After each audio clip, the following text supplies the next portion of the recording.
नमः संस्कृताय सर्वेभ्यः नमो नमः। आज हम माँ कवि भास के द्वारा विरचित स्वप्न वासव दत्तम नाटक के प्रथम अंक का 15वां श्लोक पढ़ेंगे।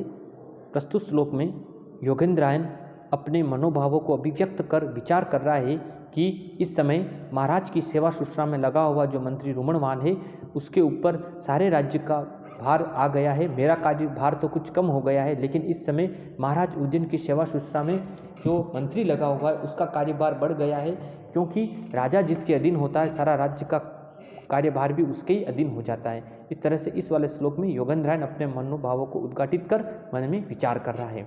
मैं श्लोक का वाचन करता हूँ, फिर हम इसके अर्थ को समझेंगे।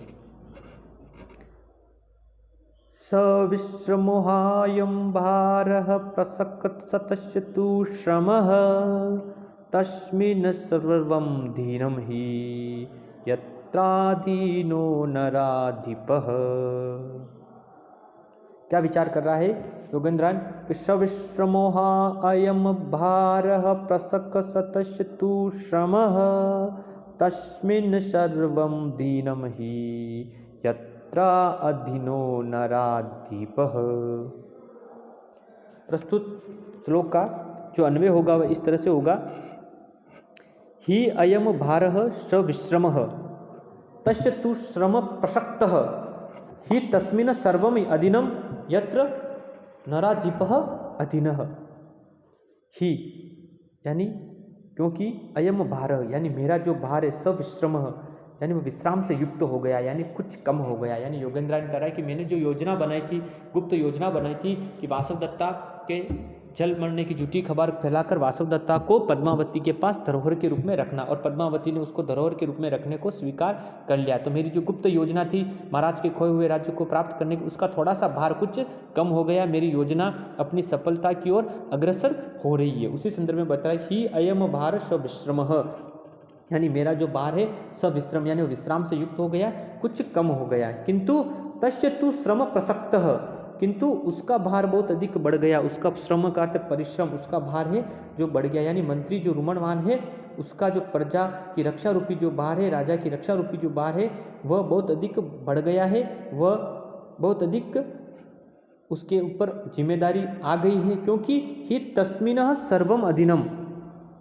कहने का तात्पर्य है कि ही तस्मिन् सर्वम अधीन यत्र नर अधिप अधीन, यानी सब कुछ राज्य संबंधी सारा कार्य उसके अधीन हो जाता है। यत्र नर अधिप अधीन यानी राजा जिसके अधीन होता है, यानी राजा जिसके अधीन होता है सारा राज्य कार्य भी उसी के अधीन हो जाता है। इसीलिए मंत्री रुमणवान के ऊपर बहुत सारा भार आ गया है, क्योंकि राजा उदयन ही उसके अधीन है तो सारा राज्य कार्य भी उसी को संभालना है। इस तरह से योगेंद्रायन उक्त श्लोक में अपने मनोभावों को अभिव्यक्त करता है। क्या कह रहा है कि ही अयम भार सविश्रम यानी मेरा जो भार है सविश्रम यानी कुछ विश्राम से युक्त हो गया है, कुछ कम हो गया है।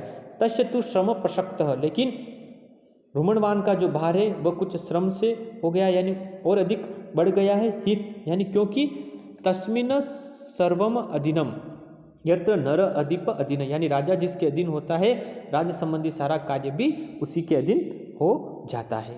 इस तरह से उक्त श्लोक में सामान्य से विशेष का समर्थन है ना। राज्य का सारा कार्य किसके अधीन हो जाता है? राजा के अधीन हो जाता है। कब होता है राजा के अधीन? जब राजा असहाय हो जाता है तो राजा का जो सारा कार्य है वो उसके अधीन होने वाले उस मंत्री के अधीन हो जाता है। तो अर्थांतरन्यास अलंकार का भी प्रयोग है, साथ में अनुष्टुप छंद की छटा भी इस उक्त श्लोक में विद्यमान है। और इस वाले श्लोक में योगेंद्रायन ने यह स्पष्ट किया है कि साम्राज्य का सर्वेसर्वा राजा होता है, और जब राजा की देखभाल का दायित्व रुमणपाल पर है तो निश्चित ही साम्राज्य का पूरा कार्यभार उसको संभालने का सारा कार्य भी उसी के कंधों पर आ पड़ा है, इसीलिए उसकी जिम्मेदारी और बढ़ गई है। एक बार पुनः श्लोक का वाचन करते हैं और अर्थ को देखते हैं। सह विश्रमोहा अयम भारः प्रसक सतस्य तु श्रमः तस्मिन् सर्व अधीनम हि यत्राधीनो नराधिपः। सह विश्रमोह अयम भारः प्रसक सतस्य तु श्रमः तस्मिन् सर्व अधीनम हि यत्राधीनो नराधिपः।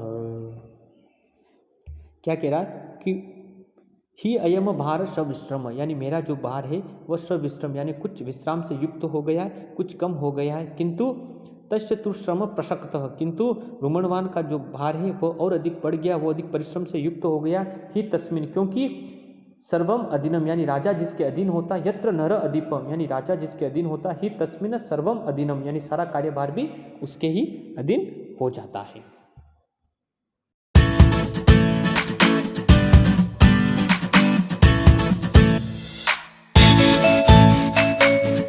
सर्वेभ्य नमो नमः। आज हम महाकवि भास के द्वारा विरचित स्वप्न वासव दत्तम नाटक के प्रथम अंक का अंतिम 16वां श्लोक पढ़ेंगे। इस वाले श्लोक में कंचू की सायकालीन समय का बता रहा है कि सायकाल का समय हो गया है। किन कारणों से सायकाल का समय हुआ, अनुमान अलंकार के द्वारा महाकवि भास ने इसमें सायकाल के समय का बड़ा ही मनोहारी चित्रण प्रस्तुत किया है। कंचुकी के द्वारा ब्रह्मचारी जो रावण गांव से आया हुआ है वह योगेंद्रान को सारा वृतांत सुनाता है और पद्मावती भी वासवदत्ता को धरोहर के रूप में रखने के लिए स्वीकार कर लेती है। सभी अपने जाने का समय निश्चित हो जाता है। तो ब्रह्मचारी अब कहता है कि मैं चलता हूँ, और क्योंकि सायकाल का भी समय हो गया है, तो ये वृतांत गद्यांश में लिखा हुआ है। उस तब कंचुकी कहता है कि निश्चित रूप से हमें चलना चाहिए क्योंकि सायकाल का समय हो गया है। तो सायकाल का समय में क्या अवस्थाएं होती, उसी को महाकवि भास ने बड़ा ही मनोहारी चित्रण इस सायकाल का प्रस्तुत किया है। सूर्यास्त का स्वाभाविक तथा सजीव चित्रण इसमें महाकवि भास ने किया है। परीक्षा उपयोगी श्लोक भी है, ध्यान से सुनिए, परीक्षा में पूछा भी जाता है ये। मैं श्लोक का वाचन करता हूँ, फिर हम इसके अर्थ को समझेंगे। खगाः वाशोपेताः सलिलम अवगाढ़ो मुनिजनः प्रदीप्तो अग्नि भाति प्रविचरति धूमो मुनिवनम् परिभ्रष्टो दूरात् रविर अपि च संक्षिप्त किरणो रथम व्यावर्तयासो प्रविशति शनेर अस्त शिखरम। महाकवि भास क्या कह रहे हैं?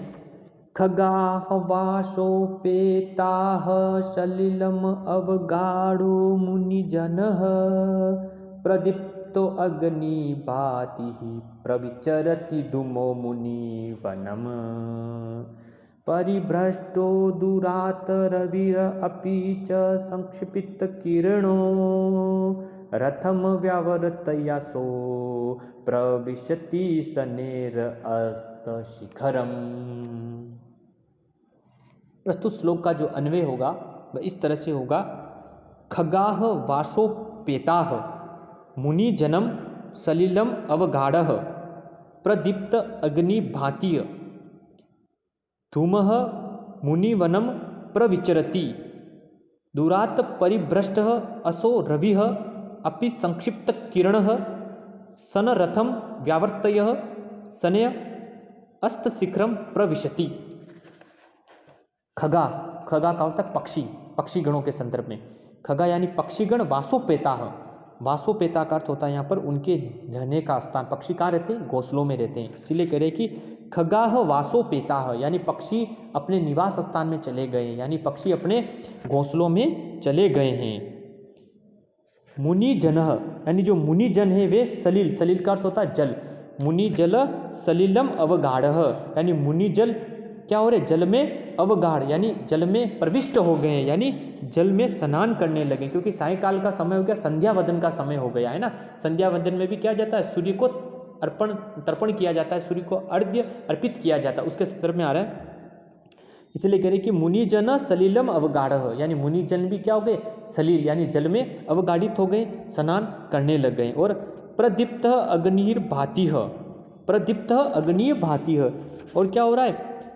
प्रदीप्त अग्नि भाति यानी चारों तरफ प्रज्वलित अग्नि सुशोभित हो रही है, यानी चारों तरफ जो है वो क्या हो रहा है? अग्नि सुशोभित हो रही है, यानी यज्ञ कार्य चल रहा है, यज्ञ चल रहा है, तपोवन है, तपोवन में तपस्वियों के द्वारा यज्ञ को संपादित किया जा रहा है। इसलिए कह रहा है कि चारों तरफ यज्ञ की जो अग्नि है वह भी प्रज्वलित हो रही है। और फिर क्या कह रहा है? धूम मुनि वनम प्रवचति, और चारों तरफ जो आश्रम है वहां पर धूम मुनि वनम प्रवचति, और मुनि के वन में धूम वन परिवचति यानी भवन संबंधी जो धुआं है वह भी क्या हो रहा? मुनि वनम यानी आश्रम के चारों ओर फैल रहा है। तपोवन में जो धुआं है वो धूम यज्ञ के संबंधी धुओं से लिया गया इसका अर्थ, इसलिए करें कि यज्ञ का जो धुआं है वह भी आश्रम में चारों तरफ फैल रहा है।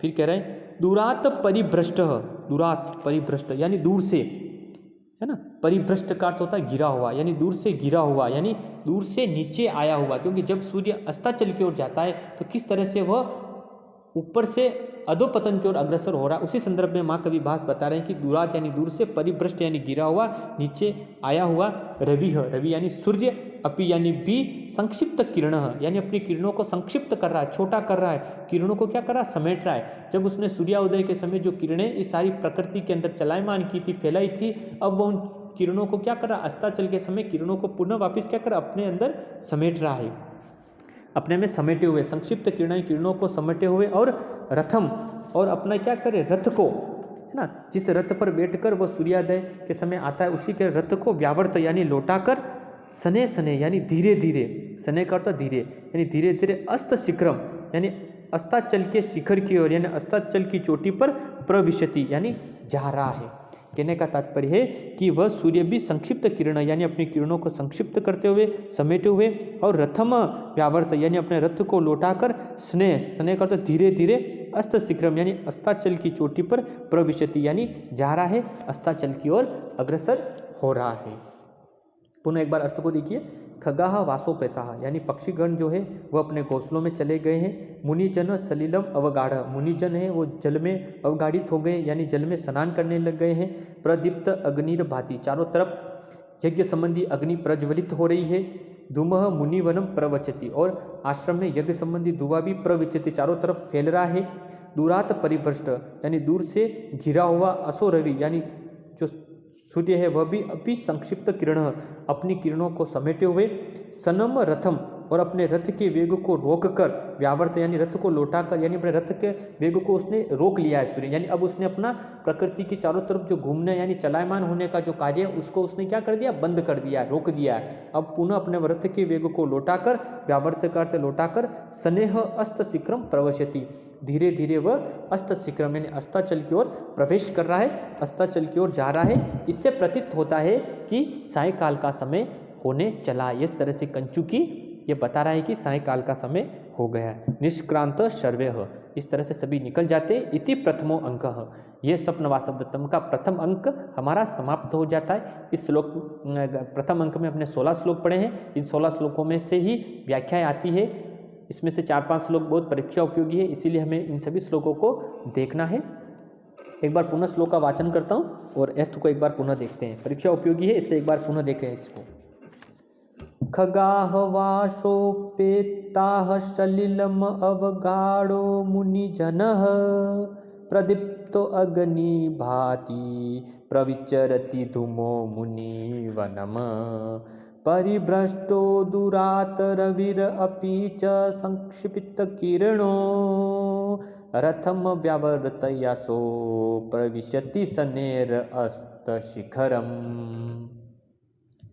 खगा वासोपेता, खगा यानी पक्षीगण, वासोपेता यानी अपने घोंसलों में चले गए हैं। मुनि जल सलिलम अवगाढ़, जो मुनिजन है वह जल में अवगाढ़ित हो गए हैं, स्नान करने लग गए हैं। प्रदीप्त अग्नि भाति, चारों तरफ अग्नि प्रज्वलित हो रही है। धूमः मुनिवनम प्रवचति, और यज्ञ संबंधी जो धुआं है वह भी चारों तरफ फैल रहा है। दूरात परिभ्रष्ट यानी दूर से गिरा हुआ, यह जो रवि यानी जो सूर्य है वह भी अपनी संक्षिप्त किरण, अपनी किरणों को छोटा करता हुआ, सनम रथम यानी अपने रथ के वेग को व्यावर्त यानी लौटाकर, स्नेह यानी धीरे धीरे, अस्त शिखरम प्रविशति यानी धीरे धीरे अस्ताचल की ओर प्रवेश कर रहा है। इस तरह से माँ कवि भास ने प्रस्तुत श्लोक में संध्या के समय का बड़ा ही मनोहारी चित्रण प्रस्तुत किया है। सूर्यास्त का स्वाभाविक तथा सजीव चित्रण प्रस्तुत किया है। शिखरणी छंद में निबद्ध है, साथ में अनुमान अलंकार का भी प्रयोग इस पद्य में किया गया है, और साथ साथ में इसमें स्वाभाविक अलंकार भी है, क्योंकि स्वाभाविक वर्णन किया गया सूर्यास्त के समय का, इसलिए स्वाभाविक अलंकार भी इसके अंतर्गत निबद्ध है।